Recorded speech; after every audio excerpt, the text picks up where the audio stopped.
My parents pressured me to give my penthouse to my sister. When I refused, Dad slapped me, The night of my sister Tara's birthday party was supposed to be a celebration, but it turned into the moment everything in my family broke open. The venue was stunning. A grand ballroom in one of Atlanta's finest hotels, dripping with chandeliers, marble floors, and views of the glittering skyline. A string quartet played softly in the corner.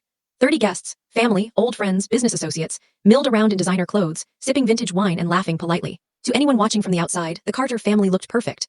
I knew better. I arrived early, carrying a bottle of rare Bordeaux as my contribution. My mother barely acknowledged me. "Just put it on the bar, Venus," she said, fussing over the dessert table where Tara stood at the center of attention. Tara's laughter rang out, bright and effortless, the kind that drew every eye in the room. Her fiancé, Ethan, hovered close, whispering something that made her swat his arm playfully, her diamond bracelet flashing. "You look tired," Mom added without turning around. "You work too much." "I run a company, Mom, that's what running a company looks like," she hummed dismissively. "Maybe think about balance. Your sister could use some help getting back on her feet." There it was again, that familiar line. Tara had been struggling for years, drifting from one half-hearted venture to another, always cushioned by our parents' money and excuses. Meanwhile, every promotion I earned, every deal I closed, was met with mild praise followed by reminders to stay humble.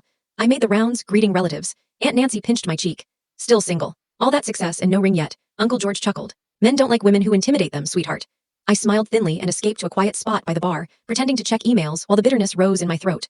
Across the room, people fawned over Tara. "She's such a free spirit," someone said, "not tied down like Venus." "Yes," another agreed. "Money isn't everything." My father moved through the crowd like the king he believed himself to be, charming, commanding, shaking hands with that wide politician's smile.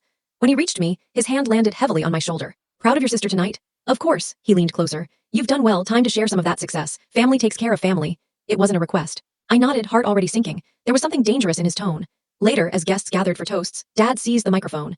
Feedback screeched briefly, then silence fell. "Tonight," he began, voice rich with performance, "we celebrate more than a birthday. We celebrate family bonds. And this shorts can't handle this full story. Click the link in the description. See full story. You need to watch this."